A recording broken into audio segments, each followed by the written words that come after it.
It's a real thrill for me to be able to speak to people who actually know something about writing systems. I'm very much more a computer scientist, but I've been thinking a lot recently about archaeological decipherment and the role that computational and statistical methods might potentially play in that problem. This is an interest of mine that actually goes back a number of years, but was rekindled by recent work that's taken place over about the last 20 years in using computational methods to do transliteration or decipherment kind of problems that relate in some respects to work that's going on in my field on the topics of statistical machine translation or text-to-speech synthesis. And one of the problems that we've faced, I think, is as a group of aspiring computer scientists who hope to make an impact in this area, is that we've probably been overly influenced by popular representations of decipherment, with somebody kind of running down the street with his hair disheveled going, you know, I've got it, here's how you read these texts.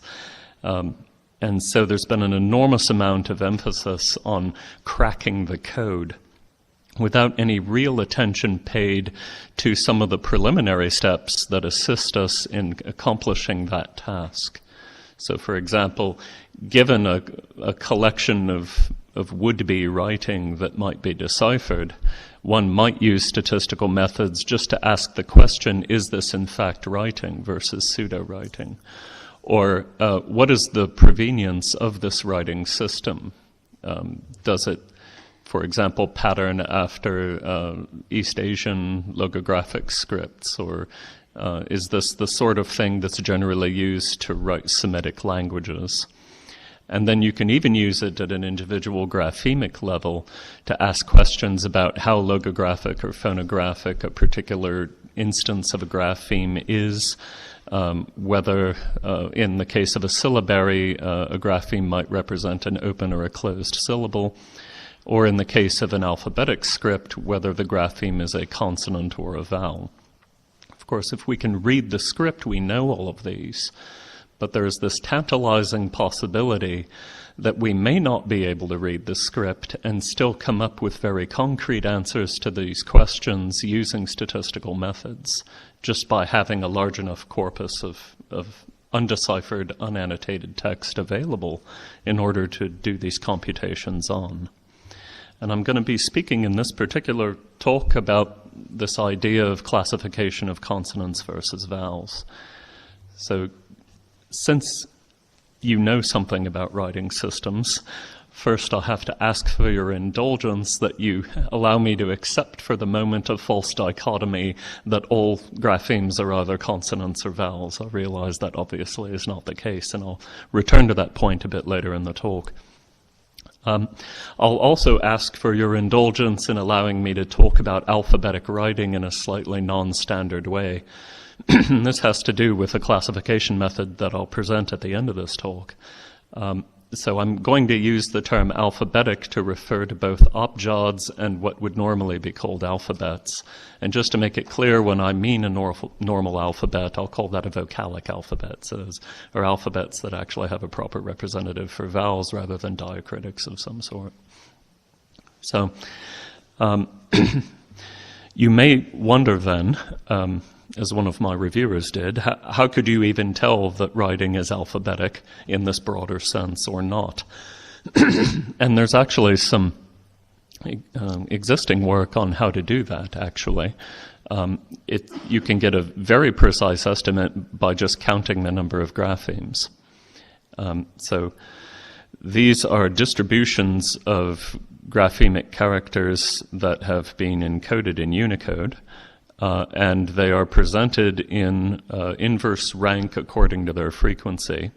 So the ones that terminate very early here are ones that simply have fewer graphemes, and this tail that comes up on the end here tells you that the graphemes towards the end of that order occur very, very frequently, and so you get this typical hyperbolic distribution that you're probably used to seeing.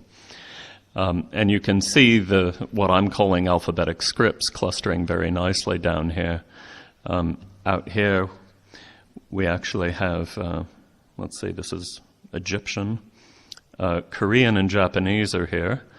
And for those of you who are fans of Korean writing, I must apologize. The Unicode expression of Korean doesn't actually segmentally decompose them, and so they wind up looking more like logographic scripts with large syllable-like chunks of phonological information in them. And then way out here is Mandarin Chinese.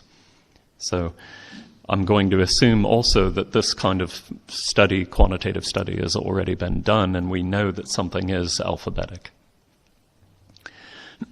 So now to the task of determining whether a particular letter is a consonant or a vowel. This work predates work on computational decipherment. The earliest work that I know of comes from the beginning of the 20th century with a guy who wrote a series of newspaper articles on how to solve those little puzzles that you see in the back of newspapers even today, where they scramble up all the letters and you have to decode a famous quote that somebody said or something like that. So he was interested in first deciding which letters are consonants or vowels as a preliminary step in order to solving those puzzles. The first, I would say, mature academic attempt at this came from a Russian gentleman named Suhotin, who decided that all the phonologists in his neighborhood were talking about consonants and vowels, and it just didn't seem fair because he didn't have any equivalent kind of classificatory language to talk about graphemes in. And so he set out on a technique for trying to determine whether there might be some natural classes among graphemes that resembled this. Prior to the advent of artificial intelligence and intensive methods, there was also some rather late work in 1983 on the subject by two mathematicians named Moeller and Morrison, who used something called spectral decomposition in order to solve this problem, and I'll get back to what that means in a moment. But that work has largely been ignored because it just uses linear algebra. And the people who started working on this problem again almost, 15 or so years later, were interested in using very highfalutin methods from natural language processing, things like Viterbi decoders or expectation maximization algorithms that one would typically see in a machine translation conference or in the use of the text analysis as a preliminary step to text-to-speech synthesis. And as a result, CVC kind of got pushed to the side. And we see actually in 2009 the first cipher being deciphered completely using an automated method, something called the Copial cipher, which turned out to represent a sort of Masonic text in German. And in fact, now that an exact method exists for solving the substitution ciphers that Ohaver set out to do, most of the recent work is focused on search optimizations of various kinds in order to make that technique faster. Actually, CVC only started to be considered again by these two gentlemen named Kim and Snyder, who decided they were going to use a very elaborate Bayesian piece of reasoning in order to help determine from a large collection of parallel texts what the consonants and vowels in any one held-out text would be. But we're now in the situation where it's actually easier to completely decipher a letter substitution puzzle than it is to determine what the consonants and the vowels are, which seems somewhat backwards. Nevertheless, I'm going to argue that, in fact, Moeller and Morrison more or less got this right, and that we need to pay attention more to the kinds of spectral methods that they were using. Spectral decomposition is a central technique from linear algebra that's widely used in engineering and computer science for applications like denoising and semantic analysis of words in text. The mathematics of this dates back to a lot of the modern work on matrix theory at the end of the 19th century, but you didn't really see numerically stable algorithms emerge for it until the late 1960s, when a lot of Cold War research started to be declassified on the subject, and then people felt free to publish on this.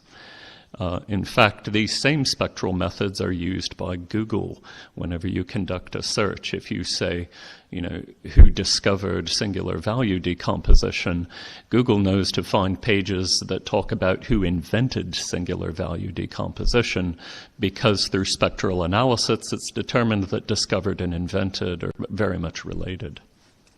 So we're going to be doing spectral decomposition here, not on words like discovered and invented, but on letters. So the way this works is that you define little tiny contexts of letters for every occurrence of a grapheme that you see in a text.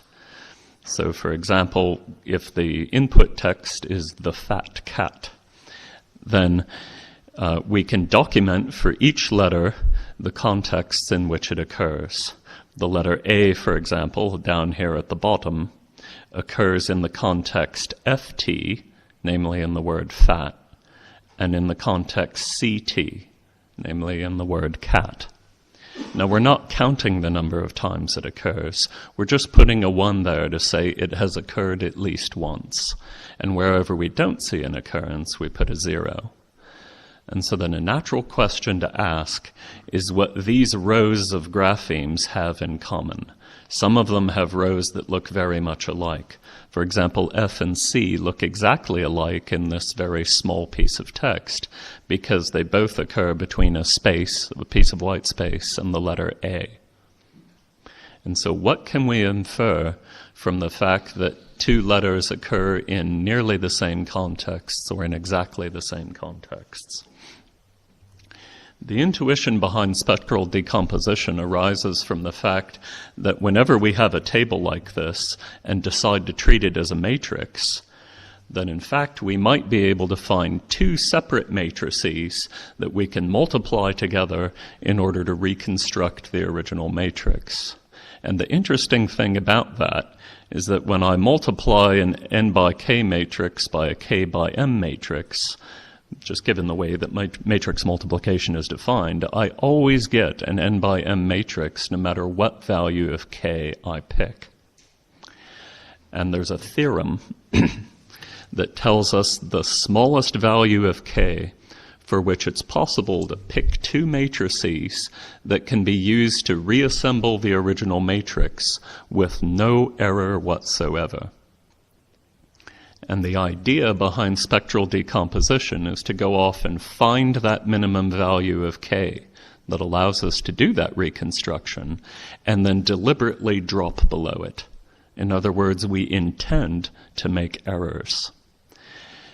And there's another theorem that says when you drop below it, yes, you will make errors, but there's a way of finding the two matrices of these corresponding dimensions that make the least error for all of the matrices you could have picked for that lower value that I'm calling k prime here. So I'm going to make some mistakes, but I don't want to make any more mistakes than I have to. And we're going to be particularly interested in the value k prime equals 2. And a way to put an intuition behind this number is to say that when k prime equals 2, I'm giving you exactly two guesses to explain to me why two letters in this table look so much alike or don't. So, if you had to pick a reason, what would the two reasons be, the two most likely reasons be, that two letters look alike in terms of their rows in that matrix? So what I'm showing you here in this table, in this graph for Latin, is a graph of those guesses as they've been numerically quantified. And the x-axis here is the first guess that this particular run of spectral decomposition came up with. And this guess says, I know the reason. The reason is frequency. Some letters occur a lot, and some letters don't occur that often. And letters that occur a lot tend to occur in a lot of different contexts, and so they wind up kind of looking alike. So that's my explanation. And of course it's wrong, because K prime is less than K. And so 2 reasons will never be enough to capture all of the possible circumstantial evidence that can be used to say why 2 graphemes might be alike. But K prime equals 2. So I'll say, all right, I'll give you one more guess. And that second guess corresponds to the y-axis here. And you can see that in this particular case, what the method has decided is that the vowels are all up here on this dimension, and the consonants are all down here. In other words, the second guess is consonantal vowel classification. So it's kind of interesting that this worked in the case of Latin. What's really interesting is that no matter what alphabetic writing system we've tried it on, and we've tried 26 of them, it always guesses this. Guess number 1 is always frequency, and guess number 2 is always consonant vowel classification. And the threshold that separates the consonants from the vowels is always y equals 0, the dead center of this vertical dimension. So here's Latin, here's Hawaiian, Polynesian language, again vowels on the top, consonants on the bottom. You'll see that as as letters become less frequent, they also get closer to this threshold. And in fact, you can interpret distance from the threshold as basically a greater amount of uncertainty. So as this evidence becomes more and more rare, we're not really sure we're making the right guess. And furthermore, as you get closer and closer, you see all the kind of ambiguous letters like semi-vowels, things that don't really fit neatly into the consonant-vowel false dichotomy that I asked you to accept, to pop up. There can be other reasons to be near that threshold. They're not all semi-vowels. But the semi-vowels and the funny letters that don't fit into this very broad, crude picture wind up there as well. Here's modern Greek. You can see iota and upsilon have appeared here. Upsilon, of course, in modern Greek is sometimes a consonant. Both of them can have certain semi-vowel-like qualities.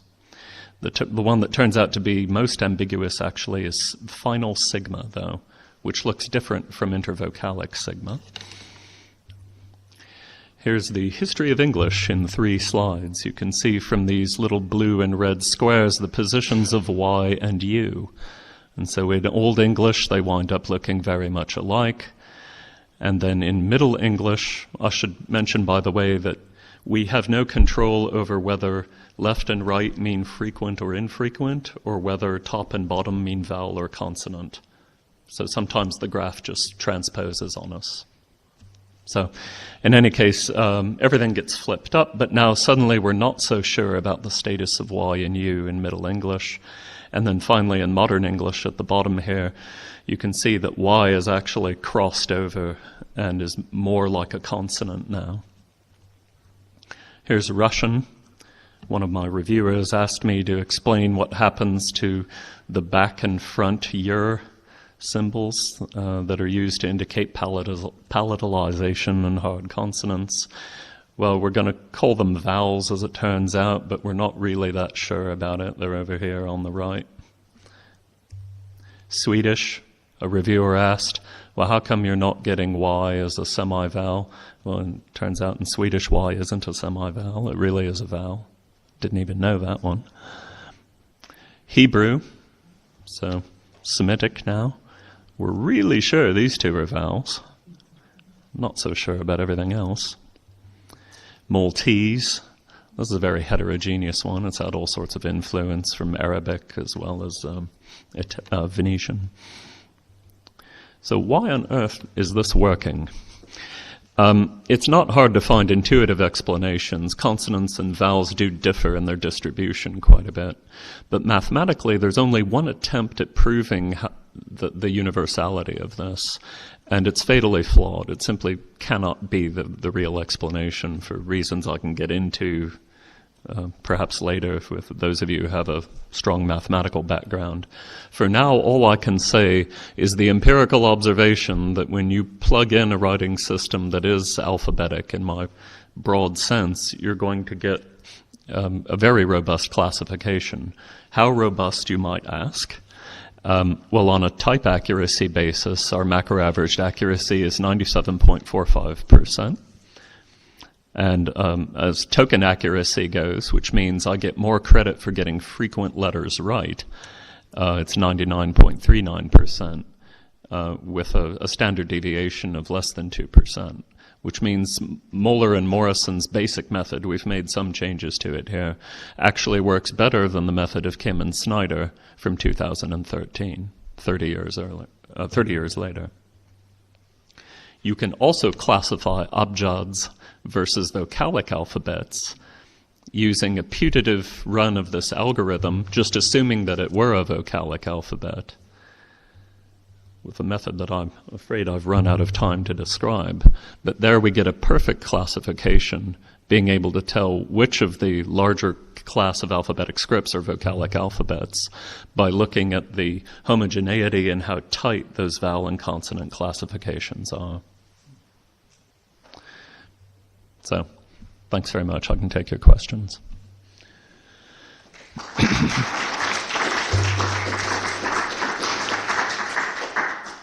Questions?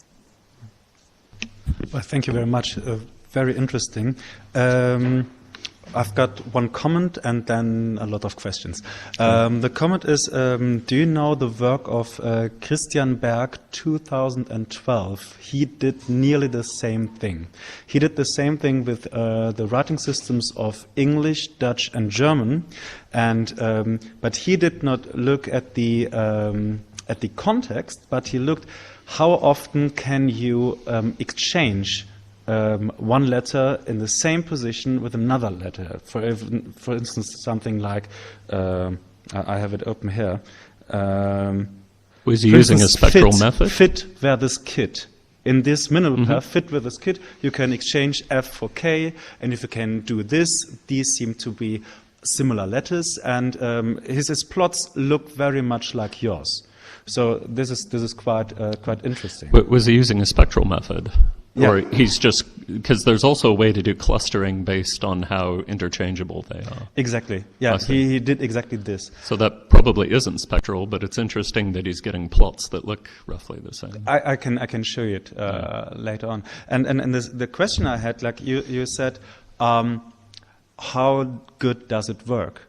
But to do that, you have to know what is a vowel letter and what is a consonant letter. And in some cases, this is not quite clear. For instance, in English, is W a consonant or a vowel? You can argue for both things. Or is in English Y a consonant or a vowel? This is not quite clear. So how do you measure how good it works, actually? Well, the beauty of using an... Oh, so I should mention that in the table that I presented here for how well it works, we excluded the problematic letters like Y, W, the years. I should mention, by the way, that Kim and Snyder did not exclude the problematic cases. They just made arbitrary choices. So the comparison is actually a bit hard to replicate. So back year, for example, is a consonant, according to them, and front year is a vowel for some reason. But the beauty of using a numerical method like this is that you get a strength of explanation along with the result. So all of the problematic letters wind up near the decision threshold. So I think that's a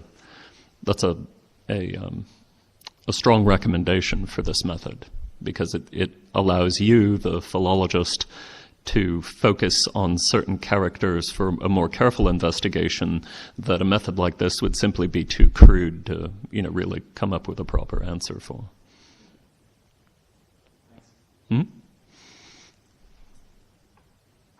Other questions? Yes, please.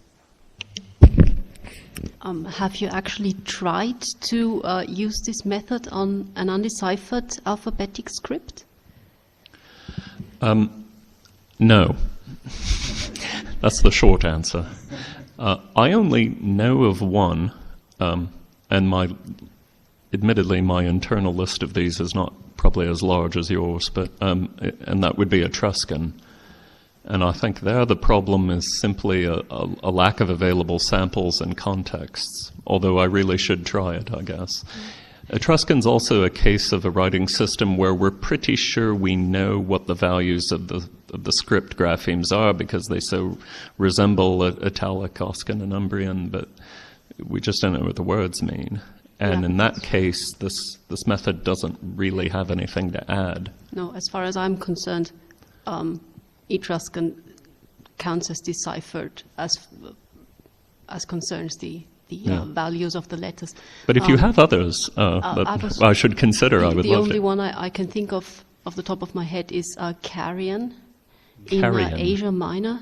Huh. It's Greek derived, but the letters are weird, and there's a sort of a traditional decipherment, which is closer, where the letter values are closer to the Greek, but that doesn't work out for readings. And now there's a new decipherment which works out better, but it's not clear why the forms of the graphemes and the values are sort of redistributed compared to Greek. Do the two disagree on which are the consonants and which are the vowels? Yes. Wow. Because there's letters which look exactly like Greek letters, but they appear to have completely different sound values.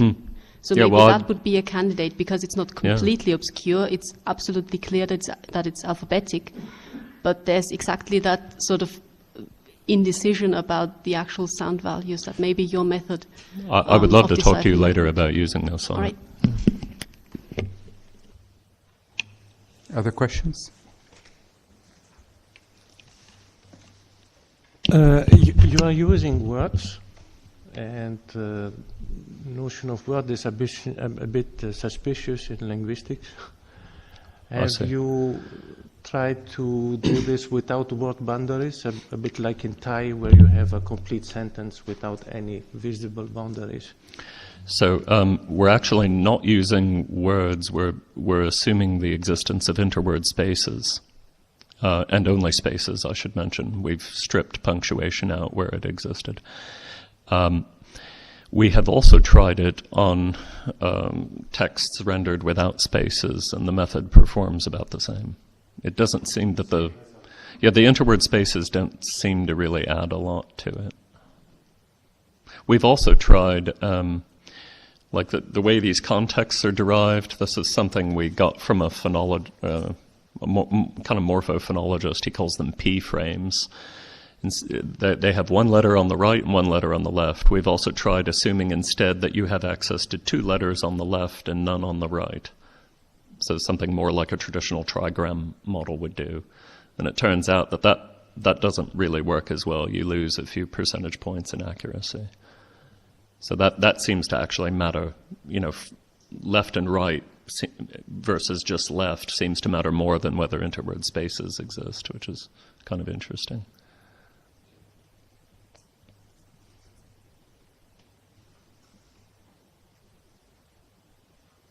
I guess that's it. Thanks again. No more for your questions. attention. Yes. Let's thank Gerald